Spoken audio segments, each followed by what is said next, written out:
এই সময় এসে আপনার সোশ্যাল মিডিয়া ফিড অনেক বেশি ইম্পর্ট্যান্ট আপনার ফিউচার জবের জন্য। ইভেন আমার এও মনে হয় যে একজন মানুষের কমপ্লিট একটা মানুষের যেই পার্সোনালিটি এবং একটা মানুষের জীবনযাপন আসলে কেমন, দূর থেকে যেই মানুষটা দেখতে চায় বা যেই মানুষটা দূর থেকে বুঝতে চায়, সেইটা সোশ্যাল মিডিয়া ডিফাইন করে যে একটা মানুষের জীবনযাপন, মন মানসিকতা এবং তার চলাফেরা এই সব কিছু কেমন। অনলাইনে আপনার যত অ্যাক্টিভিটিস আছে, এই অ্যাক্টিভিটিসগুলো থেকে দূরের মানুষ এই জিনিসগুলো অনেক বেশি অবজার্ভ করে আপনাকে এক ধরনের একটা মার্ক দেয়। এই সব কারণেই আপনার সোশ্যাল মিডিয়া ফিড অনেক বেশি ইম্পর্ট্যান্ট আপনার ফিউচার জবের জন্য এবং অলমোস্ট সব কিছু মিলিয়ে আপনার ফিউচার এবং আপনার ভবিষ্যতের জন্য এটা অনেক বেশি ইম্পর্ট্যান্ট।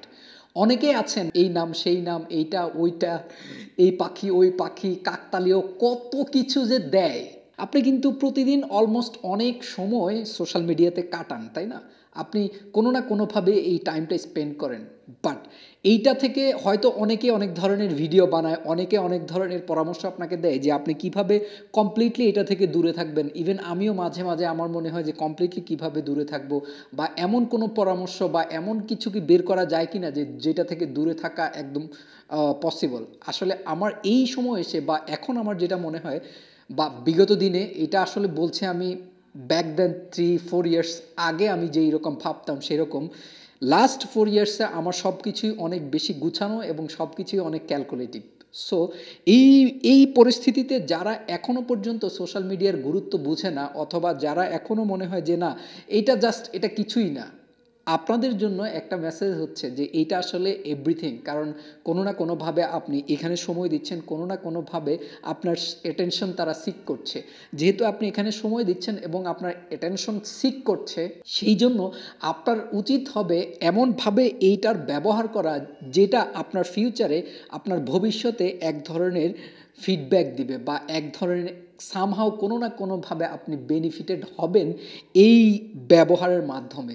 এবং এটার একটা মোস্ট ইফেক্টিভ ইউজ হতে পারে যে আপনার চিন্তাভাবনা, আপনার থট, আপনার যেই একদম আপনার যে টোটাল জীবনযাপন, এইটা যত সুন্দরভাবে উপস্থাপন করা যায়। লেটস সে আপনি যখন একটা জায়গায় জবের জন্য অ্যাপ্লাই করেন, জবের জন্য অ্যাপ্লাই করার সাথে সাথেই আমি দেখেছি এরকম যে সাজেস্ট করে আপনার লিঙ্কডইন প্রোফাইল দিতে, এবং আপনার ফেসবুক থেকে সোশ্যাল মিডিয়ার আপনার যা লিঙ্ক আছে ওগুলো কিন্তু তারা চায়।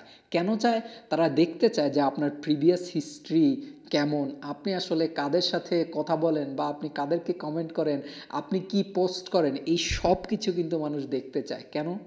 আপনার এই দেখার মাধ্যমেই এক ধরনের একটা আইডিয়া পাওয়া যায় যে আপনার পলিটিক্যাল ভিউ কি, আপনার ইসলামিক ভিউ কি, এরকম যাবতীয় যা কিছু আছে সব কিছুই কিন্তু তারা আইডিয়া নেয়। আইডিয়া নেওয়ার পরেই তাদের যদি মনে হয় you are the perfect person for them, then আপনার নেক্সট স্টেপে যায়, সেটা জবের ক্ষেত্রে এবং আরও আরও আরও অনেক কিছুর ক্ষেত্রেই অনেক ইম্পর্ট্যান্ট রোল প্লে করে সোশ্যাল মিডিয়া।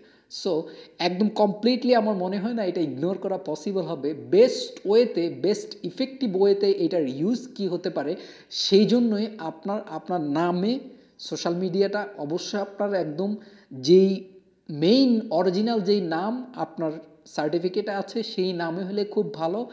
এবং পাশাপাশি আপনি প্রত্যেক দিন খেয়াল রাখবেন যে কিভাবে বেস্ট ইউজটা হইতে পারে, যে 1 বছর পরে যদি কেউ আমার এই ফেসবুক ফিডটা খোঁজে, যেন সে এমন কিছু পায় যেটা আমাকে একটু হইলেও প্লাস পয়েন্ট দিবে তার কাছ থেকে কল পেতে, তার কাছ থেকে ডাক পেতে, অথবা যে কোনো ধরনের কানেকশন তৈরি করতে। So this is it. Thank you so much for watching my video, and please don't forget to subscribe my channel.